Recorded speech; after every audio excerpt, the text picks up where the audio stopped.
To discuss non-land-based innovations, here's co-founder and Chief Marketing Officer of Aero Farms, Mark Oshima, Director of Urban Agriculture at UDC, Mchezaji Axum, Vice President and founding partner of Brooklyn Grange, Anastasia Cole-Plakius, and panel moderator, Michael Ham. Oops, here we go. Well, thank you, and hello again, everyone. And now we're going to move from land to non-land, which doesn't mean necessarily no soil, but we have a range from fully indoor to rooftop to other greenhouse-based and hydroponics and other kinds of things. So what we agreed was that they would each present for about 5 minutes, and they've got some slides, I think, to show some visuals of what they do. And then we'd have about 15 minutes to go to Pigeonhole. So please get your questions in, okay? Great. Mark, you're up. Yeah, thank you. And so today, really wanted to take the opportunity, we're thinking about the innovations panel, and thinking about our business. Innovation is part of everything that we're doing in terms of how we think about our business, how we've set up from day one as a mission-driven organization. We're thinking about all the different stakeholders. We think about the environment. We've talked a little bit about some of the things we're doing on the environmental side. We think about not only our investors, we think about the community. We think about our employees. One of the things that we're really proud about is the fact that we're based in Newark, New Jersey.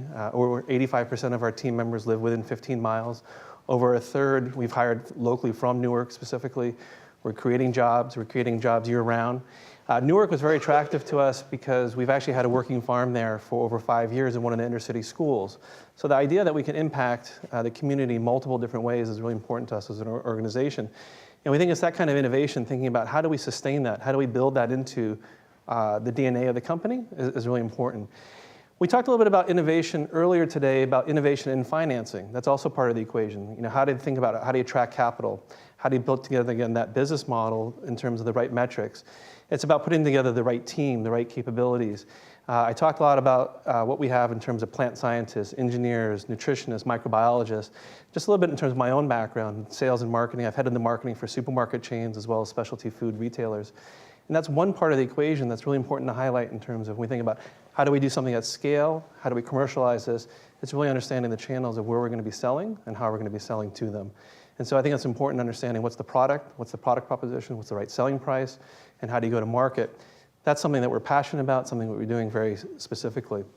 Specifically on the innovation front for technology, we wanted to really paint a picture of what that means. We talk about we grow indoors without sun or soil. How do we do that? We use aeroponics, and that's the Aero and the Aero Farms, to mist the roots with nutrients. It's actually a little bit more efficient and much more targeted than hydroponics. It uses less water, it uses less fertilizer, and it uses an approach that we have 0 pesticides. Some of the things we talk about when we think about the vertical farming, we mentioned how we get as many vertical beds stacked on top of each other. So all of a sudden, we're not talking about productivity per square foot, we're talking about productivity per cubic foot. And that's really about how you can really enable local production at scale to be able to really have an impact in the marketplace. And so here, it's a rendering to be able to show you what's happening.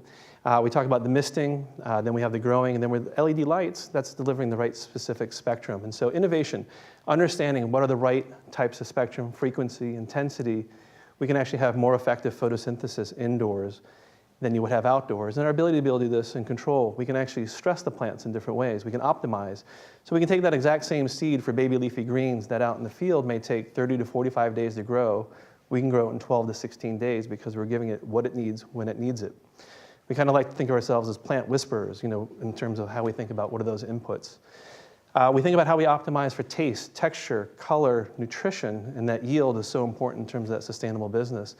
But we're able to celebrate a really rich biodiversity. So we can grow a wide range of different crops. We focus specifically on short stem leafy greens and herbs so that, again, we can get as many vertical beds of growing in a space, but it's also because of that faster growing crop cycle.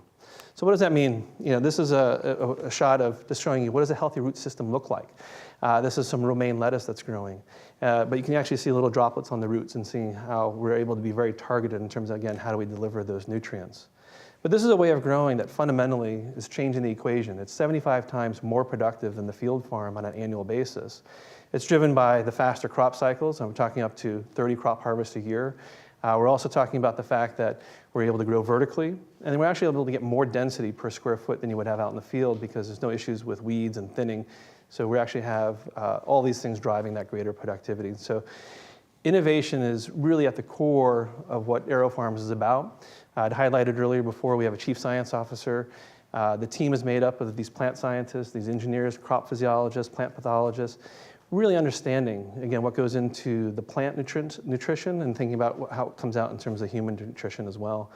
And so it's this holistic approach that we have in thinking about how we grow, where we grow, and what impact we can have within the communities. And so those are some of the things that we think we're helping drive from an innovation standpoint. Great. Excellent, thanks. Jay? Okay, well, thank you so much for being here. This is a very exciting time we have now in the world because we're predicted to have maybe 9 billion people in a few years from now. So we have to find many creative ways to really feed these folks. I am an agronomist, crop and soil person by training, emphasis on soil. So I thank my dean for putting me in the non-soil. But I'm going to meet the challenge because, I think of the urban ag and, all the new innovations that we have now as not as much as a competition, but we are in a mission. It is a mission to really feed people as best we can and feed them well with crops that have high nutrient density, because at the end of the day, when you're talking about urban food security, I never mention urban food security if not mentioning urban food and nutritional security together. I don't separate those things because the food has to be very nutritious. So we are at the university, we're a land grant institution like Cornell, Penn State, University of Maryland, where I went. Big ag schools, but we are a different type of ag school because we are basically an urban land grant. So much of the research and methodologies that we kind of look at, whether it be on campus or at our farm in Beltsville, Maryland, are methodologies and kind of projects that we can shrink back down and take and put in the city, in our food hubs. So one of the innovations that we have here that you see now is our 40,000 square foot green roof on campus on Building 44. And we were very smart to go in the direction as to make that a food producing green roof. So there is food up there and food is produced on that green roof. And I think for all green roofs that tend to want to be innovative, they need to have that proponent injected into it. So it needs to be a food producing green roof. And so we've produced thousands of pounds of food from this roof. Most of it's gone to some of the nonprofits so others might eat, maybe bread for the city, another place, the DC Central Kitchen, maybe get some of that. But I mean, it is a food producing green roof. So we are also getting some of that produce into our CSA on campus. So a lot of that produce goes to our CSA in combination with the food that we do grow it at the farm. And creatively just doing innovative things. Quickly, as a soil person, one of my concerns was on the rooftop was that, we have what you call engineered soils. We don't have traditional soils on that roof, so we are engineered soils. So worrying about crop nutritional uptake and all those things were a concern, but luckily we've did very well and yields were up, and next we'll be testing the food to see how nutritious it is, really. So. But innovation is important. So also on campus now, we're in the process of putting in a aquaponics system, a large aquaponics teaching system and research system. And also on that same green roof there, we have a greenhouse with hydroponics. So all of these non-soil based kind of farming systems are kind of things that are going to be very important in the future. But one of the things I'm very interested in is, especially at some of our food hubs, we do have aquaponics, we have hydroponics at some of the food hubs. Is really trying to do this, critically for me, is trying to produce as much food as we can without the use of fossil fuels, especially during the winter months and things like that. I mean, critically important for me. And so the more we can try to get to that, whether we do creative planting schedule using creative varieties of plants, or even running some of these systems off of solar or biodiesel. I'm very, very interested in those kind of things that can be done, because at the end of the day, I think those things will lead to a better sustainability for us. if we can do that on the planet wherever we do it. Wherever we do it, whether we do it here or Bangladesh or South Africa or West Africa, wherever we do it, if we can do as much of that as we can using sustainable methods, for me, that's critically, critically important as we move into the future. Because we've had the other thing, right? We've gone the other way, so we need to really kind of change that around and kind of move in a new direction. So I'm very excited about that. So another, like I said earlier about the food-based systems, this concept that our dean has come up with called the food hubs, which deal with food preparation, distribution, waste management, and these critical things that we're placing in the city in different wards have been embraced very, very, very good by the community, because many communities now, especially low-income communities, when you bring in some of the new technologies, they kind of, folks are kind of wary of them, but they've embraced them, because as a food production vehicle and also as an economic vehicle in these communities is extremely important. So I'm for profit and for making money for businesses, but for us, putting these systems in the community and let the community develop these businesses, these jobs, and these income streams is very, very important. Because in many urban cities, we need that. We need jobs. We definitely need jobs, and we need to kind of get folks to have a brighter outlook for the future. And so happy to say that, we have some folks in the community who are really interested in these food hub concepts with the aquaponics and hydroponics. Some of these gentlemen are returning citizens from, the prison system. So to give folks another chance like that, where they don't have to really be scrutinized or kind of be thrown to the wayside or pushed to the side because of a maybe small mistake or some of this mistake that they've done in their life, is critically important in certain communities, because you have a population of folks who have unfortunately encountered that. So it's critically important. So I'm excited about that too, to give folks a chance and really get these concepts out to folks and get them to really kind of understand, about what sustainability is all about, what food production is all about. The university is moving at breakneck speed.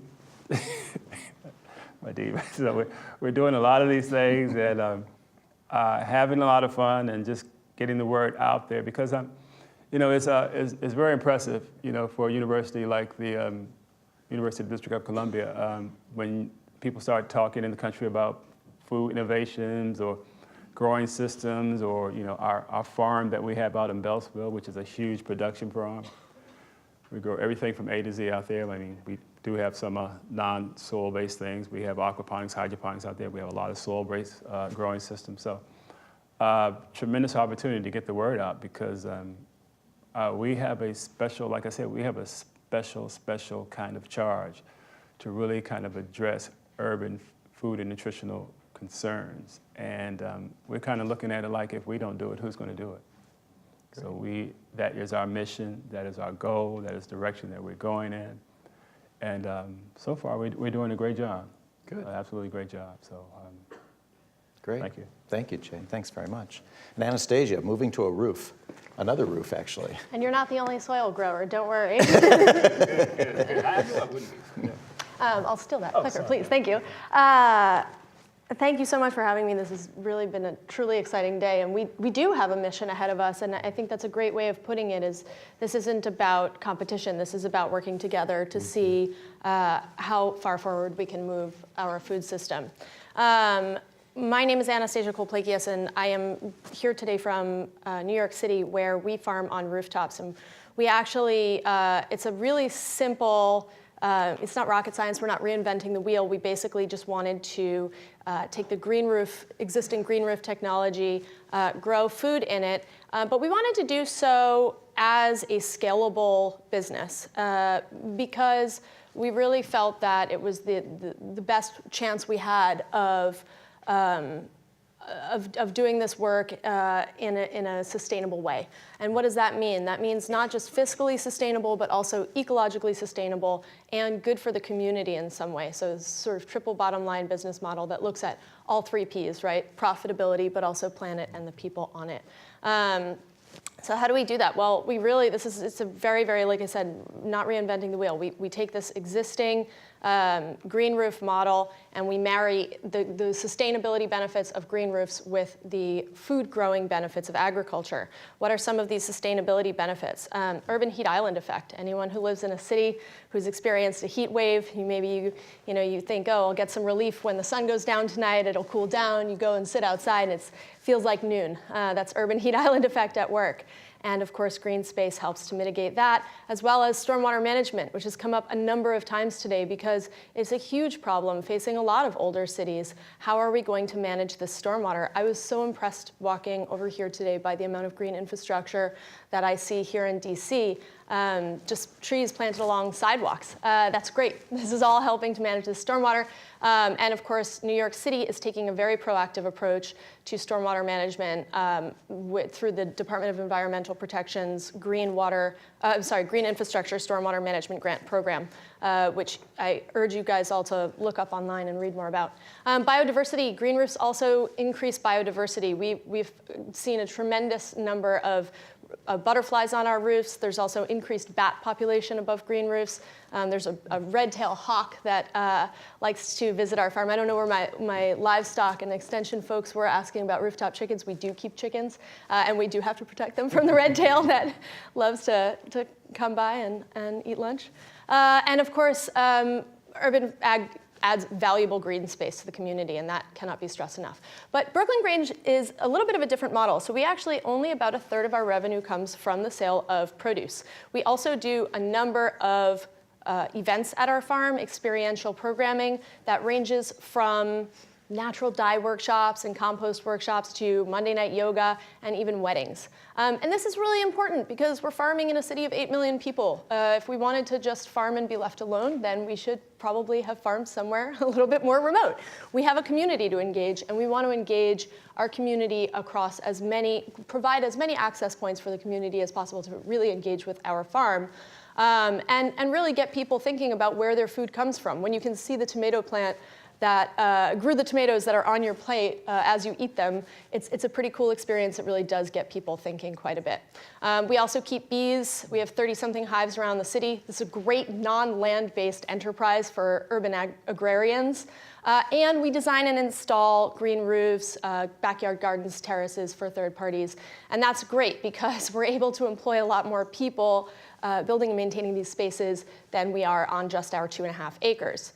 But the people side of our business is the most rich, most complex, and the most important, in my opinion. And we really have a ton of people up to the roof. Primarily, I'm proud of the work of our sister organization, City Growers, the 501c3 nonprofit that has brought 25,000 kids to our farm since 2011 to learn about food and farming. Their work is just really incredible, and it's really, somebody was talking earlier about kids learning that ketchup comes from tomatoes. I can't tell you how many mini heart attacks I've had hearing kids scream and realizing they just pulled their first carrot out of the ground. Everything's okay, they're just really excited about carrots. So I think that in thinking about urban agriculture and what its job is, we have to kind of think beyond food, right? So we're taking this space, these unused rooftops, and activating them. If every activity up there ceases when the farm team goes home at the end of the day, then we're really not fully utilizing this space. By engaging our community in all these different ways, educational, experiential, culinary, this is how we can really actually fully utilize our spaces. And the other piece of this is going to be partnerships. And it's tough because farming in and of itself is, as we know, a lot of work. Once you start partnering with other organizations, there's a lot more voices in the room. It makes things a lot more challenging. But I believe strongly that partnerships are our best chance of really letting our businesses be all that they can be, and our organizations. So as messy as partnerships are, I think they're crucial, especially where the people side of things come into play, to really engaging the community around us. Of course, and this is going to be one of the things that the Urban Ag Bill is going to have a big challenge to achieve, but I believe we can do it, incentivizing that social impact, that community benefit. It's harder to measure, harder to quantify, and therefore harder to incentivize. But I believe that we can do it if we're creative in the way we think about community. Good. Well, thanks to all of you. That was fascinating. I've learned a lot. I always pride myself on listening to what other people say and modifying my position, look at my positions and all that, and I can say that I've already started rethinking some of the things that I think because of what you all said, so thank you. So now maybe we can go to Pigeonhole and see what questions everybody else is having out there. And for those of you that don't know it, there's a monitor here, but there's no way I can read those questions on that monitor from there, so my apologies. So let's go to the first one, 19 votes. Does UDC plan to partner with for-profit businesses, rooftop farms, hydroponic, et cetera, with research grants, for example, SARE grants?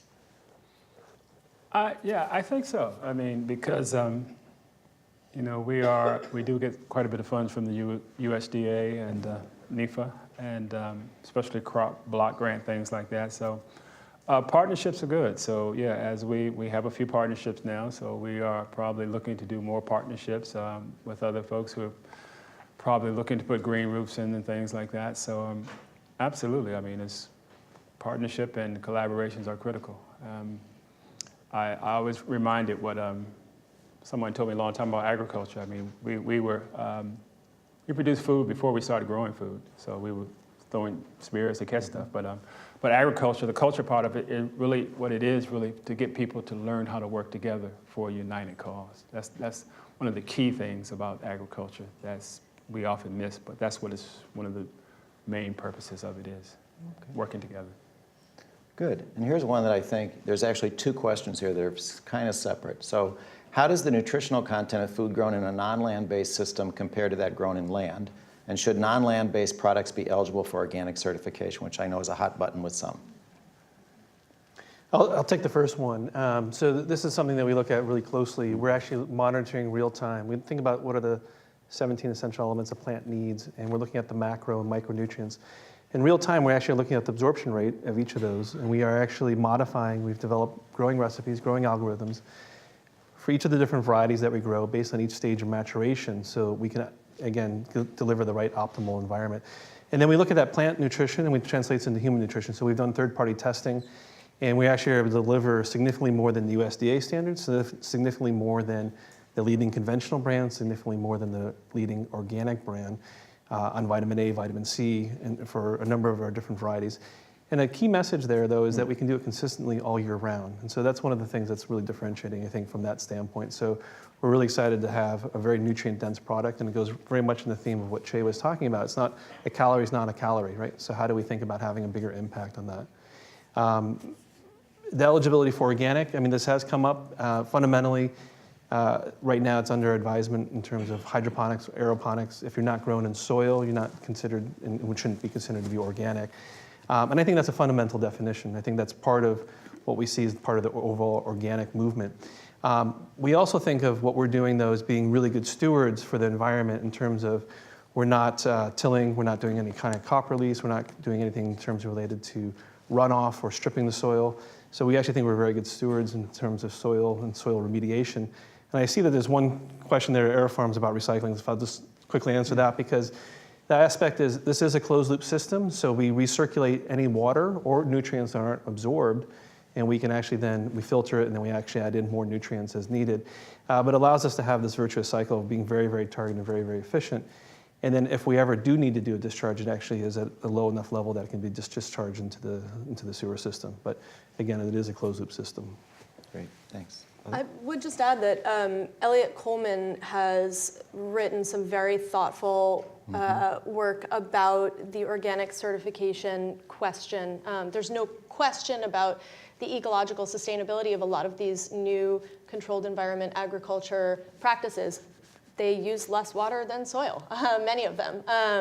But the idea of organic, of course, was to restore soil, right? To restore growing land that had fallen into disrepair because of our poor behaviors. And so I think the real question is, do we need a new certification that takes into account how we're restoring land, not just how we're sustaining it, but how we're bringing land back into the fold of good health?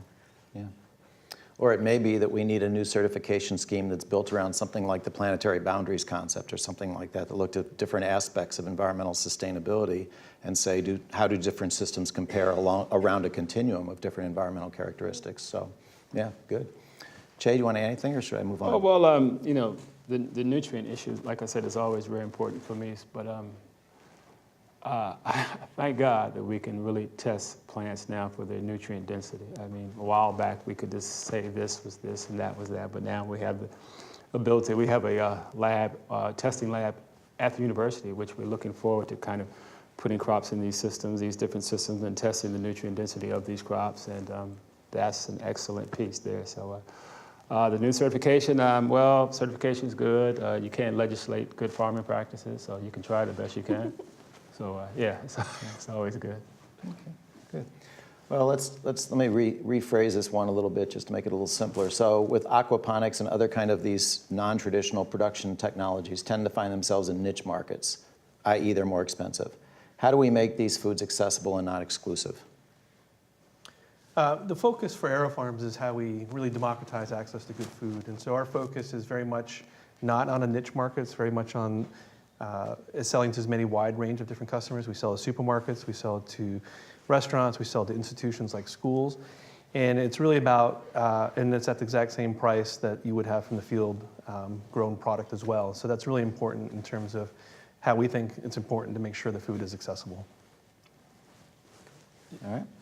I mean, it's a challenge. It's an ongoing challenge, and it's something that actually the last time Mark and I sat on a panel, I raised this very question, because there's a public housing project that we can see from our rooftop farm, and we know that our food's not ending up on many of the tables in that building.